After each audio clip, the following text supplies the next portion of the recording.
એ તો જ્યારે ખાંડની અંદર હતી, મકરાણા અને ખાંડની અંદર, ત્યારે પથ્થર એના ઉપર તો મહાપુરુષોએ અંજન શલાકા પ્રતિષ્ઠા કરેલી. તમારા ગુરુદેવ કલાપના સ્વામી મહારાજા એ કોઈ બી ભગવાન હોય તો પ્રતિમા નહોતા કહેતા, એ સાક્ષાત ભગવાન છે. તમને પ્રતિમામાંથી ભગવાન દેખાય, પ્રતિમા તરીકે દેખાય કે સાક્ષાત ભગવાન? સંકેશ્વર તમે જાઓ, ઉપર દાદાની યાત્રા કરવા માટે જાઓ, 1 કલાક, 1.5 કલાક, 2 કલાક પછીનો પાણી ઉપર ગયા પછી દાદાને જુઓ તો તમને એમ લાગે કે સાક્ષાત આદિશ્વર ભગવાન એક બેઠેલા છે, કે માત્ર આદિશ્વર પરમાત્માની પ્રતિમા જીનબિંબ મૂર્તિ બિરાજમાન છે. એમ ગુરુને પણ વ્યક્તિ નહીં, ગુરુ તત્વ છે. કારણ કે તમે ગુરુની તત્વ માનો, તમારી આખી દ્રષ્ટિ બદલાઈ જાય.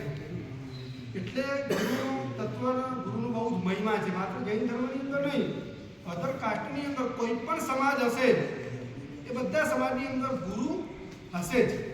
ગુરુ વગર કોઈ સમાજ જીવી શકે નહીં. એટલે ગુરુનો મહિમા બહુ છે. એટલે વચમાં મૂકેલું છે. મોટી સાંકળ હોય ને, તમે વચમાંથી ઉપાડો ને તો બંને બાજુની સાંકળ આખી ઉંચકી શકો તમે. એ માત્ર તમે ગુરુને પકડો એટલે એની અંદર દેવ બી આવી જાય અને ધર્મ પણ આવી જાય.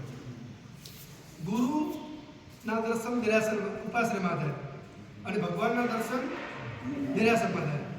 2 તત્વ છે. એક બોલતા ભગવાન છે, એક મૂંગા ભગવાન છે. તમને વધારે ક્યાં ગમે?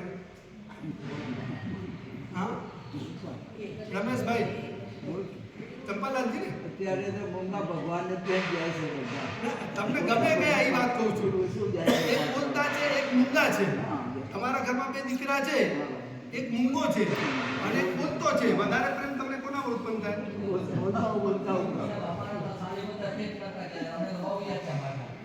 તીર્થ બીર્થ કરી ગયા બરાબર. તીર્થ કર્યા પછી કેટલા વર્ષમાં? એમ નહીં, તીર્થ કર્યા વર્ષમાં એકવાર તમારું મારા સર પાસે આવો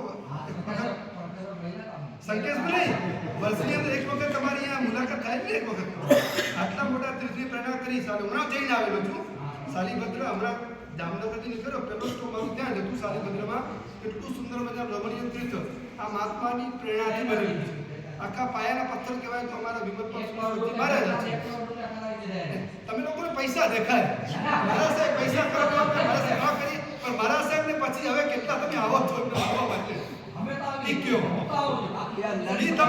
ગામમાં પ્રતિષ્ઠા થઈ ઘણા તમે લોકો છે ને વર્તમાન સમયની અંદર તમે લોકો અમારું ઉપયોગ છે ને માટે કરો. સાચું બોલજો. કોઈ તીર્થ બનાવવું હોય કે પરીક્ષણ આવતા હોય, ચોમાસું આવતું હોય, પરીક્ષણ આવતું હોય, ખાતા બરાબર પુરાયા હોય, ખાતા તો અધૂરા હોય.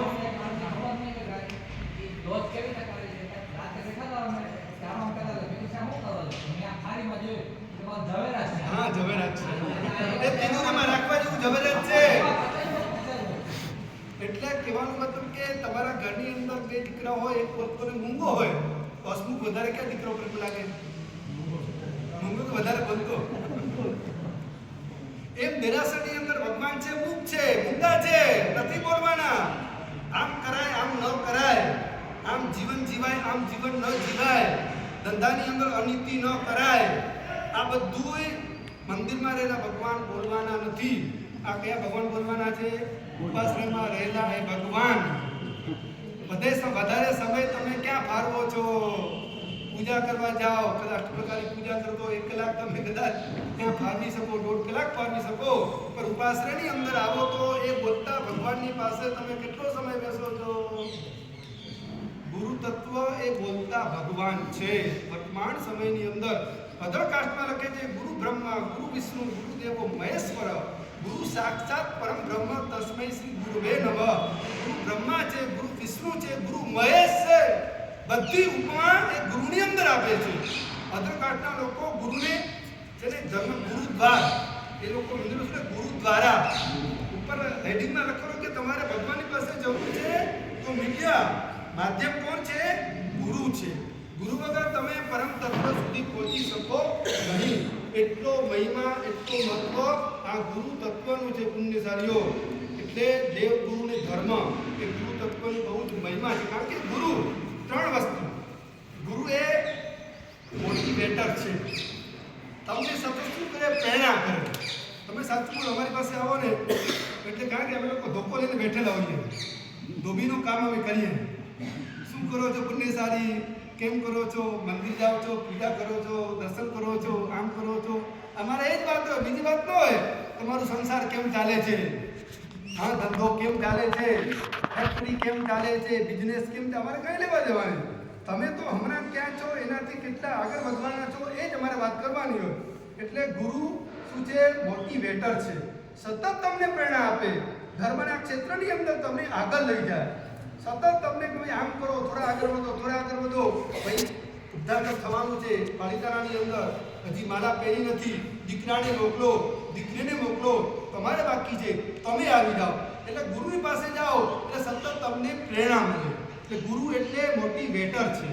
બીજા નંબરમાં ગુરુ એટલે નેવી. ગુરુ તમને સન્માર્ગો ઉપર લઈ આવે કે ભાઈ આ જે માર્ગ ઉપર તમે જાઓ છો, સામે ડેન્જરનું પાટિયો લાગેલો છે, એ માર્ગ બરાબર નથી, ત્યાંથી તમે પાછા વળી જાઓ.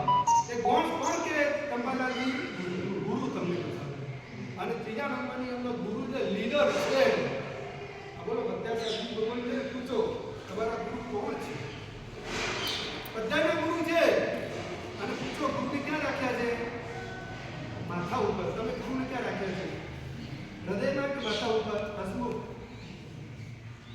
ગુરુને ક્યાં રાખ્યા છે? માથા ઉપર કે હૃદયમાં?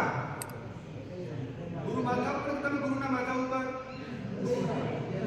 હા, હૃદયમાં નહીં, માથા ઉપર રાખો. હૃદયમાં તો બધાની છે. આ બધા અમારા સાધુ ભક્તો છે, બધાએ પોતાના ગુરુને માથા ઉપર.